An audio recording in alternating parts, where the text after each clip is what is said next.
자,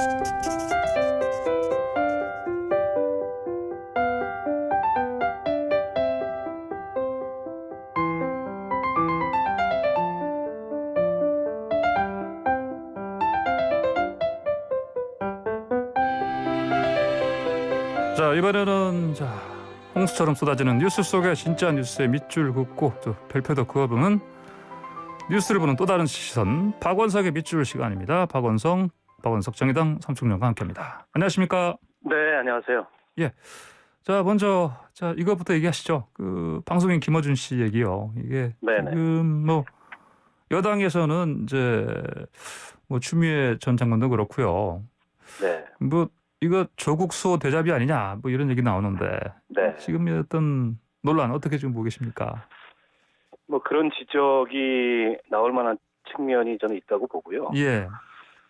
근데 이제 여야 할 것 없이 특정 프로그램 혹은 특정 프로그램의 진행자를 놓고서 예. 이렇게 정쟁을 벌이는 것이 과연 바람직한가 예. 라는 문제의식이 있습니다. 그러니까 정치권이 언론을 향해서 해야 할 얘기는 예. 언론의 독립성과 공정성, 객관성, 투명성 이런 것들을 보장하기 위한 그런 제도적 환경을 만드는 일이어야지 예.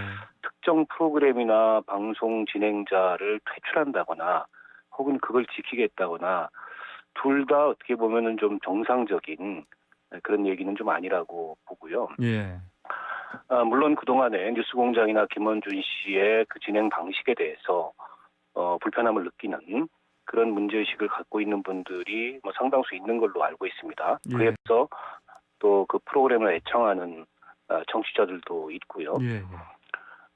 우리가 이제 언론이라고 얘기하면은 객관성, 공정성, 중립성 이런 것들을 보통 일반적 가치로 생각을 하고 그런 일반적 가치에 기초한 그런 어떤 가치 중립적인 저널리즘도 있지만 최근 들어서는 가치 개입적인 그런 저널리즘도 나타나고 있는 상황이거든요. 예. 다만 그런 가치 개입적인 저널리즘조차도 공정성과 객관성과 투명성을 잃어서는 안 되겠죠. 그런 점들에 대해서는 분명한 평가나 지적들도 필요하고 또 방송통신심의위원회 같은 예. 그런 규제기구들이 제 역할을 하도록 하면 되는 것이지 그걸 정치권에서 계속 정쟁의 소재로 반복한다는 거는 조금 볼썽사나운 모습이 아닌가 싶습니다. 예, 이게 아무래도 이제 그 서울시장 재보궐선거 때 그렇죠. 그게 이슈가 돼서 나온 얘기인데 지금 그 여파라고 보는데요. 예. 이걸 가지고 계속 갑론을박하는 것이 예. 저는 별로 바람직하지 않다고 보고 결국 예. 이제 시민들의 상식적인 여론 또 언론 수용자들의 상식적인 판단에 맡겨질 문제가 아닌가 싶습니다. 예. 그런데 이제 자꾸 이거가 관심을 촉발시키는 게 주로 네. 이제 이른바 친문으로 분류되는 분들이 좀 강한 표현을 써서 그런 것 같아요 보니까 심지어는 장애인 비하 표현이다 이런 얘기도 나왔고 그렇죠. 그리고 저는 우리가 김어준을 지켜야 한다라는 네. 식의 이제 접근법이 그렇기 때문에 이제 이게 조국 수호가 연상되는 거 아니야 이런 얘기가 나오는 것 같아요. 예. 지금 정부 여당이 지켜야 될 거는 우리 코로나 양극화로 인해서 또 부동산 가격 폭등으로 인해서 고통받고 있는 서민들의 삶이죠. 근데 지금 코로나 손실보상법 하나 국회에서 제대로 통과되지 못하고 있고 예. 서울시장 재보궐선거 끝나자마자 부동산 규제 완화를 지금 네. 기웃거리고 있고 예. 또 우리가 좀 잠시 후에 얘기 나오겠지만은 가상자산 투자 열풍으로 인해서 예. 우리 젊은이들이 굉장한 위험에 내몰리고 있는데 네네. 그런 것보다 과연 김어준을 지키는 게 우선하는 문제냐 그에 대해서는 여당의 그 리더들께서 예. 정치인들께서 조금은 좀 신중하게 그리고 좀 자중을 해주셨으면 좋겠다라는 말씀드립니다. 예, 알겠습니다. 자, 방금 말씀하신 이제 가상 지금 정치권에서 자산으로 지금 이제 용어 정리를 했습니다 보니까 정부도 그렇고 네네. 가산 자산 이거 좀 밑줄 그어 보시죠. 이거 정부에서는 아직은 이거 인정 못한다 화폐로 안 된다 제도권 도입 아직 안 된다 그런 얘기 하는데 정치권에서는 근데 이제 이게 아무래도 민심과 딱 직결돼 있어서 그런지 지금 법안을 지금 준비하고 있는데요. 이게 자꾸 이렇게 정부랑 이게 정당이랑 이게 입장이 갈리는 건 어떻게 보면 좀 지금 상황에서는 자연스러운 거 아니겠습니까? 보십니까? 아무래도 이제 예. 정치권은 표를 쫓다 예. 보니까 특히 우리 2030 젊은 층들이 이 가상자산 투자 시장에 많이 지금 들어가 있지 않습니까? 예. 그런 것들을 의식한 입장이라고 보고요. 다만 지금 가상자산 시장의 위험성에 대한 경고는 저는 정부의 입장이 타당하다고 봅니다. 예. 지금 대표적인 이제 가상자산인 비트코인과 또 비트코인 이외에 알트코인이라 그러더라고요. 통칭해서 예. 한 1만 개 가까이 팽창을 했는데 예.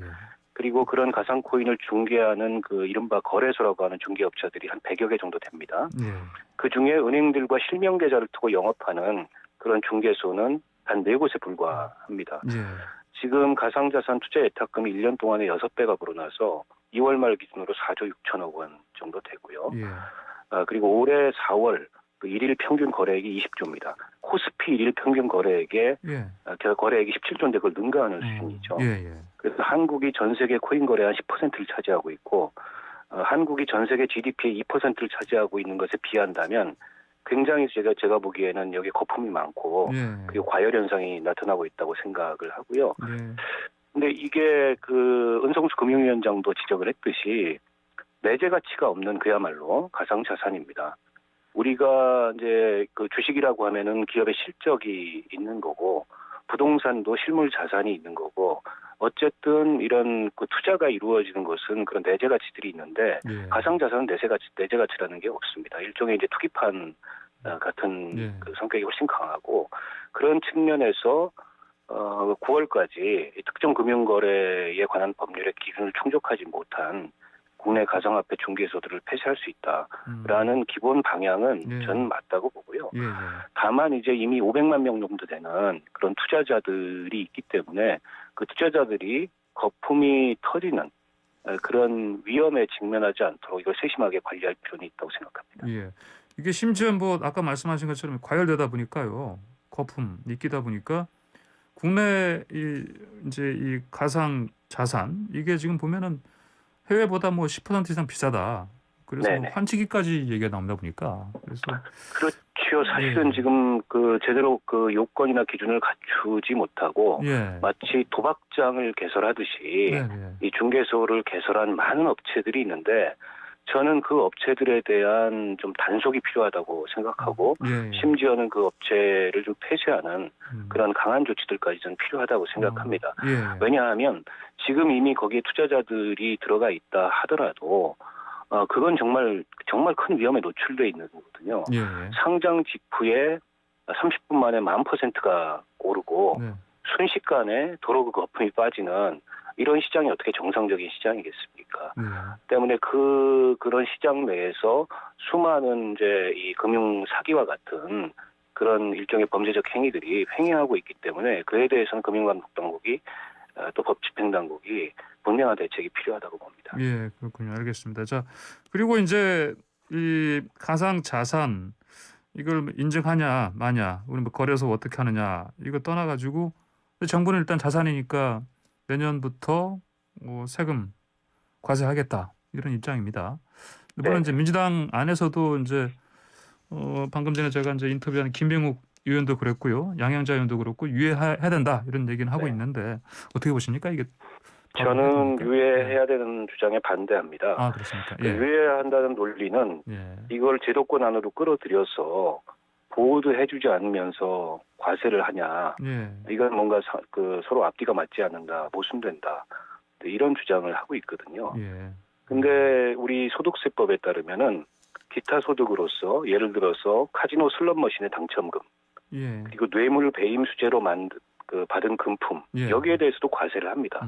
그러니까 소득이 있는 곳에 세금이 있다는 원칙과 또 어떤 특정 금융 상품을 제도적으로 인정하고 보호해야 된다는 것은 서로 다른 논리인 거죠. 때문에 명백히 이 거래가 일어나고 거기서 소득이 발생하고 이익이 창출되는데 그에 대해서 과세를 안 한다면 저는 그거는 소득이 있는 곳에 세금이 있다는 조세의 대원칙에 위배되는 거기 때문에 저는 그렇게라도 이 과세를 시작해야 된다. 그리고 그렇게 과세를 시작해야 지금 이 투기 시장에 끼어 있는 여러 가지 위험 요소들이 그나마 좀 줄어들 수 있다 이런 생각이 들고요. 예. 그리고 2022년 지금 1월부터 과세를 하겠다는 거고 자산소득이 그러니까 즉 가상자산 거래로 인한 소득이 250만 원 이상일 경우에 20% 세율로 과세를 하겠다고 네. 하는 거여서 네네. 아직 뭐 1년간의 유예 기간이 있고 또 이게 과연 그 세금이 과한 거냐? 제가 보기에는 그 가상자산 거래의 그런 위험성이나 혹은 투기적 거품에 비하면은 결코 과한 세금이 아니다. 네. 때문에 정치권에서 또 원칙 없이 이거를 유예한다면 가상자산 시장의 어떤 위험성이나 거품이나 투기적 성격은 더 커질 거기 때문에 예. 정치권이 지금 일부 여론에 그런 편성에서 이걸 유예하자고 하는 주장에 대해서 반대합니다. 예, 알겠습니다. 자, 세 번째 밑줄도 그거 보실까요? 이거는 제목을 러시아 백신 펀치 교환 이렇게 잡으면 어떨까요? 정세균 전 총리, 이재명 네네. 지사 간에 지금 어떻습니까? 뭐 두 분이 그 대선 전초전 벌이고 있는 건가요? 어떻게 보이십니까? 뭐 예. 그런 점이 분명히 있을 예. 텐데요. 그 이재명 지사의 주장, 그러니까 러시아의 스푸트니크 백신이라도 예. 정부가 서둘러서 도입할 방법을 찾아야 된다라는 주장 자체가 뭐 잘못되거나 틀린 건 아니거든요. 예. 그리고 대통령께서도 그 방안에 대해서 검토해보라고 지시를 내린 상황이고 그만큼 이제 백신 불안감이 좀 증폭돼 있는 게 사실인데 다행히 이제 최근에 화이자로부터 4천만 명분 추가 계약을 이끌어냈기 때문에 예. 조금 여론이 진정됐습니다만 정세균 총리께서 이재명 지사가 중대본 회의에 잘 안 나와서 예. 예. 다시 말해서 뭘 잘 몰라서 그런 얘기를 하는 것 같다라고 네네. 말씀을 하셨는데 뭐 중대본 회의에 잘 안 나왔는지 사실관계 여부에는 제가 잘 모르겠습니다만 그 총리까지 지내신 분이 또 자당의 경쟁 후보한테 예. 뭐 그런 회의에 잘 안 나왔다 이런 걸 가지고 반박하는 거는 네. 제가 보기에는 조금은 좀 예. 도량이 좀 좋아 보이는 거 아닌가 이런 생각이 듭니다. 네, 그렇군요. 알겠습니다. 그 문재인 대통령이 그 백신 정치화 하면 안 된다 이런 발언을 했는데 이게 하신 국내 정치권을 향한 겁니까? 아니면 저 미국을 향한 겁니까? 어떻게 보십니까? 양측면이 다 있는 거죠. 예. 지금 워낙 백신 자국 우선주의가 좀 심화돼 있고 예. 또 이른바 이제 사재기 어디서는 백신이 넘쳐나고 어디서는 백신이 없어서 하루에 수십만 명씩 확진자가 발생하는 예. 이런 상황에서 지나친 그런 자국 우선주의는 어떤 백신에 관한 국제적인 연대나 이런 원칙에 도입이 되고 기존 합의에 도입이 된다 이런 점을 지적한 거고요. 예.